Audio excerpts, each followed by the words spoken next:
Bonjour, bienvenue dans cette vidéo où on va essayer de nommer cette molécule organique. Je vais te montrer une méthode qui marchera pour cette molécule, mais pour plein d'autres molécules organiques. Première étape, il faut que tu connaisses le nom des alcanes linéaires. Ce sont les molécules organiques les plus simples. Ils ne comportent que des carbones et que des hydrogènes et ils n'ont que des simples liaisons. Ici, je t'ai mis les 6 premiers alcanes linéaires les plus petits. Il faut que tu les connaisses. Nombre de carbone, le nom de la molécule et la formule semi-développée. La molécule dont on cherche le nom, ici, va comporter 1, 2, 3 et 4 carbones dans sa chaîne principale linéaire. On va donc utiliser la racine du butane, parce qu'il comporte 4 carbones aussi. Deuxième étape, il faut que tu identifies le groupe caractéristique. Alors un groupe caractéristique, c'est des atomes qui ne sont pas des carbones et qui ne sont pas de l'hydrogène. Ici, je t'ai mis les 4 familles les plus courantes avec à chaque fois le groupe caractéristique correspondant. Notre molécule dont on veut identifier le nom, il a un groupement ici OH, appartenant donc à la famille des alcools, et le suffixe qu'on va donc mettre après la racine va s'appeler N-ol.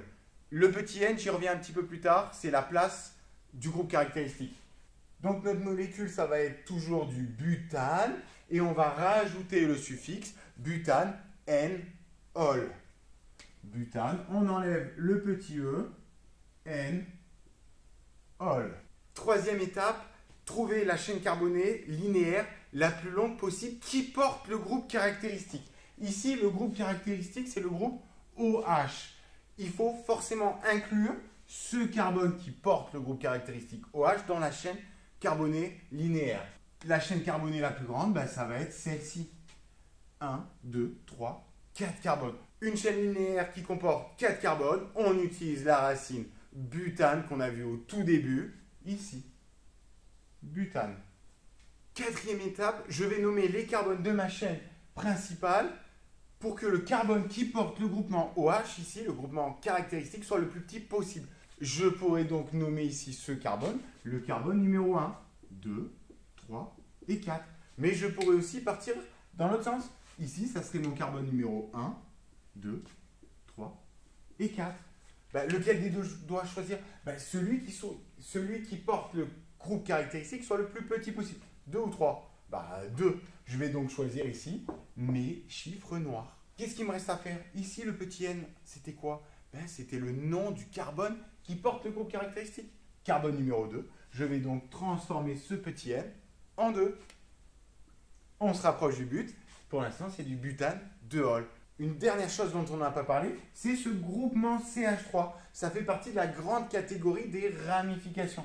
Ici, il n'y a qu'un seul carbone, appartenant donc comme la même racine que tout à l'heure, met, terminaison il, donc c'est le méthyle.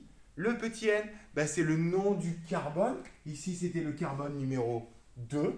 Donc, ça va se placer en préfixe de ma molécule. Donc, ça va être le 2 tiré méthyle butane 2-ol. Voilà, on arrive au terme de cette vidéo. J'espère que c'est beaucoup plus clair pour toi comment nommer des molécules organiques. Merci d'avoir regardé la vidéo.